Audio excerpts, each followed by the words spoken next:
3 deadly crashes involving an Amtrak train in the last 2 months. Early this morning, a train crash in South Carolina collided with a freight train, killing 2 Amtrak employees. 116 others were injured. Just last week, an Amtrak train carrying congressional members hit a garbage truck, killing 1 person. And in December, of course, right here in Washington, the train hurtled off the overpass on I-5, killing 3 people. Now, the circumstances behind each of the crashes is different, but in this morning's crash in South Carolina, the passenger train had been diverted off the main track onto a rail siding where it crashed into a stationary freight train. It was supposed to continue straight, but the rail switch had been manually set to send it onto the siding. The passenger train's engineer and conductor were killed.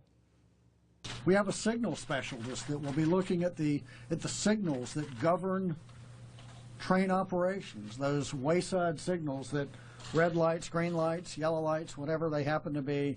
We'll be looking at the signal systems. Each of those signals have an event recorder that records data, so we can download and see what those signals were saying.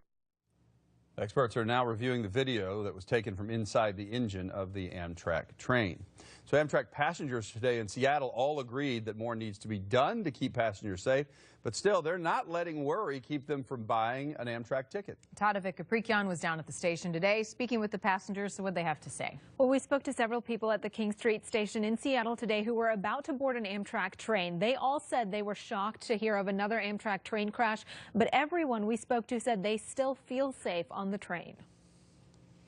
The news of another Amtrak train crash isn't shaking up passengers at King Street Station. I will be returning home to Olympia. Kathleen Guest takes Amtrak to and from Seattle about once a month. Off and on all my life. I mean, when I was a child, I was sent to relatives on a train. Sitting across the station is Andrew Edwards, who commutes regularly on Amtrak and says it's better than driving. With the occasional derailment, I still think it feels safer than traveling on the road to me. Down the bench from Edwards is a fellow commuter who says he agrees he's not too worried about getting on a train, but that it's time America invests to make rail travel safer. And I really wish we could adapt some of the systems that other countries use.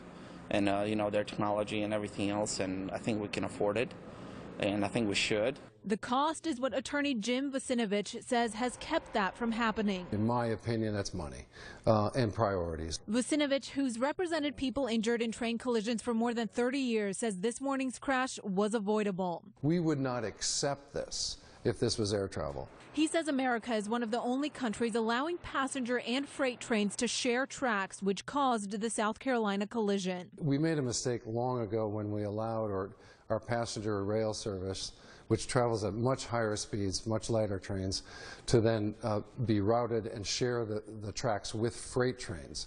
Vucinovich says had positive train control been in place, the crash in South Carolina would not have happened.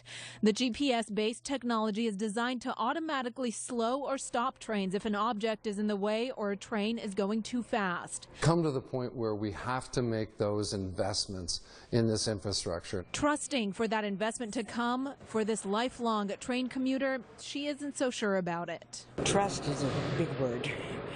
I have hope that they will do that.